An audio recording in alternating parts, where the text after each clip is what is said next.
Hey, family. Welcome, welcome, welcome. All right. I'm so glad to be here.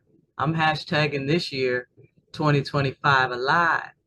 So we're going to talk about some of these alive things like Enoch, he never died. And like Hanukah, she's called Sheba, the immortal, and the Ark of the Covenant, which is an eternal covenant, and even the box that contains the written covenant never rots either. So we're going to jump around in this holy Megillah, showing the book for that purpose because I don't want it to lose anybody.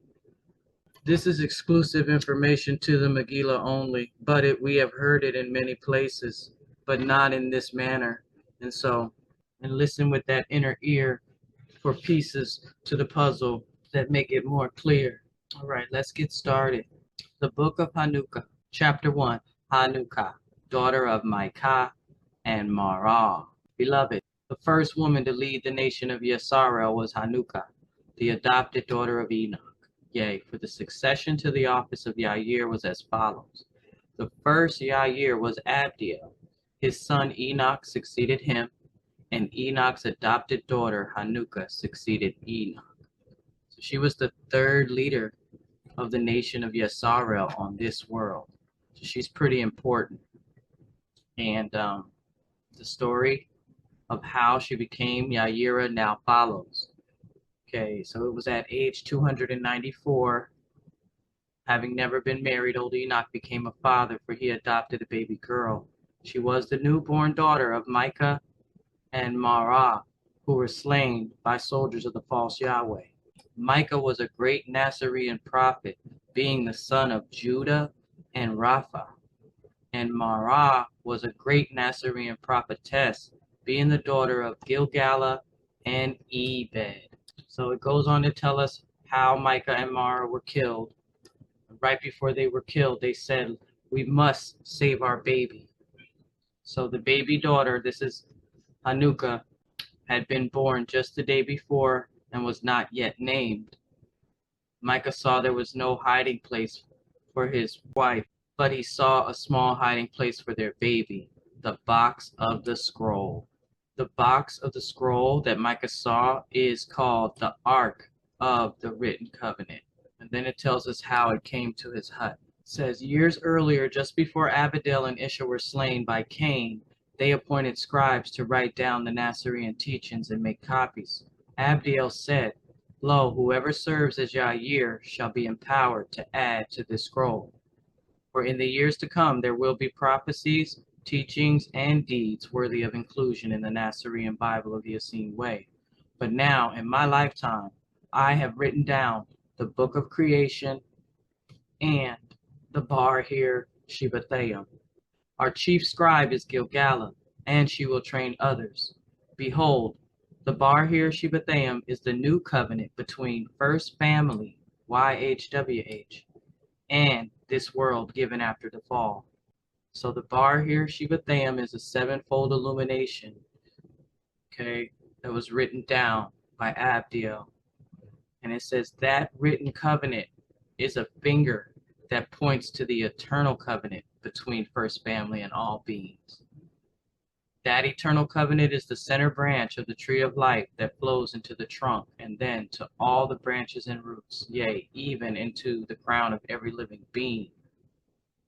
So we're taught in the Megillah, let there be two covenants. The first, which is the Ark of the Covenant of the tree of life, which is eternal and unwritten. And the second, which is the Ark of the written covenant.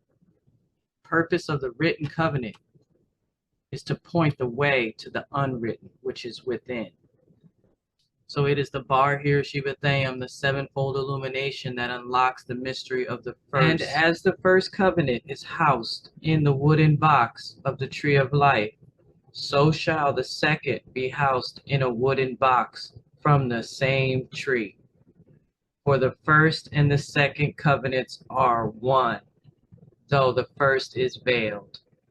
Okay, so the box Micah saw and hid his daughter in was called the Ark of the Written Covenant, and how it was made. We're about to read that, but before we do that, I want to Let's jump over to where Abdiel is being given the bar here, Shivatham. So let's read what the Lady Christ says to Abdiel in this Nazarene book of Genesis. O Abdiel, you are the first Nasarean priest of the Essene way on this world.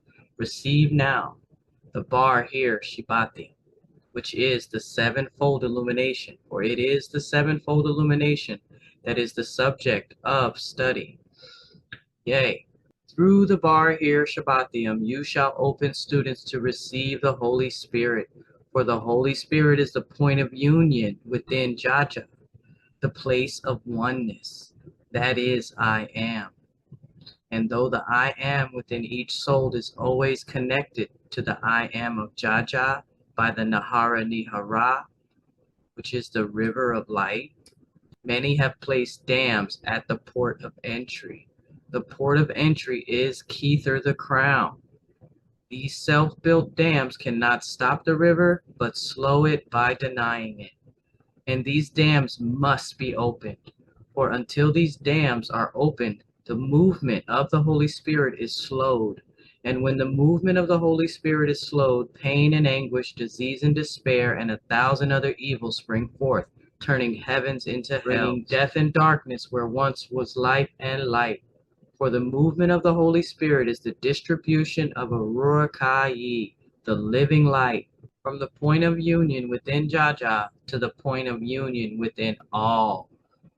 And those who build dams at the port of entry harm themselves and the world in which they live in.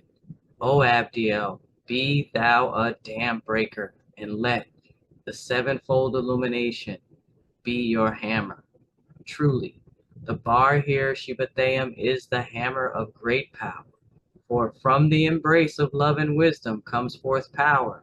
But this power is not the power of the tyrant, neither is this power the power respected by the worldly. This power is that of the Holy Spirit, which is the power that rushes into the crown when love and wisdom are in union. Wherefore the angel of power is the child of love and wisdom.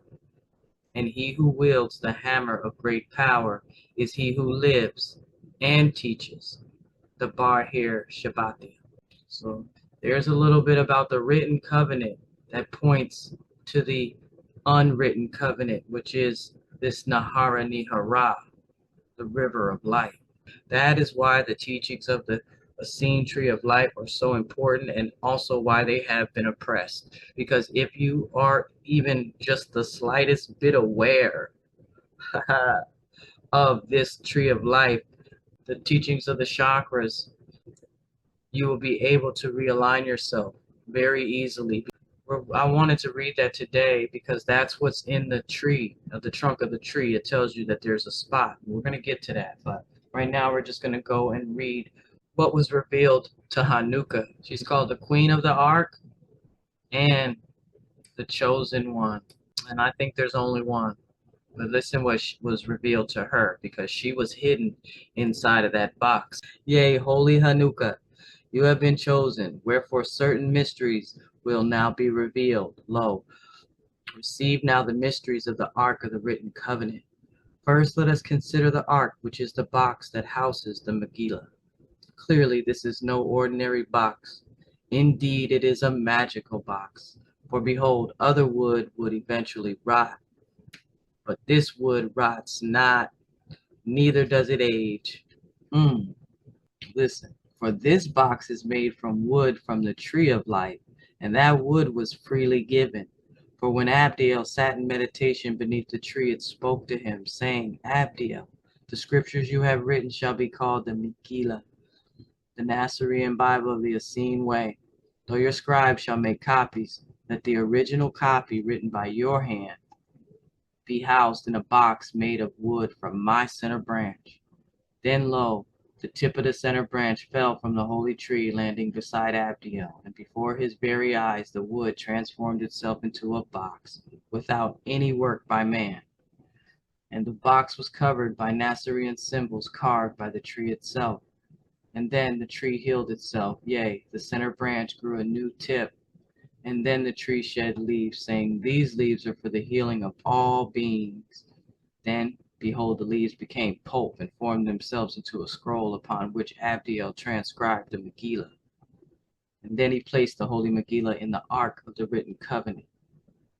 Yea, the Ark of the covenant is no ordinary box. Behold, though Cush has fallen, the very essence of Cush as it was before the fall remains within the fibers of this wood.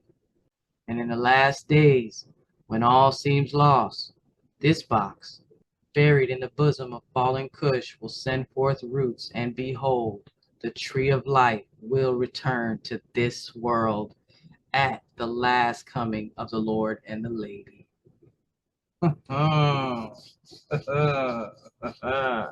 So I know we've been talking about the return of Christ for millennium now. And lately we've been realizing and learning that the Lady Christ is coming back too. But now this little piece that was revealed to Hanukah is that the tree of life itself will return to this world. What a beautiful prophecy. But all right, I'm going to end this here because I'm already working on the rest of the story of Hanukah. It goes right into the ascension of Enoch. So stay tuned, guys. I'll be back. I got so much I want to say, but this says enough, right? Okay. Thanks for watching. I'll be back soon. And as the first covenant is housed in the wooden box of the tree of life, so shall the second be housed in a wooden box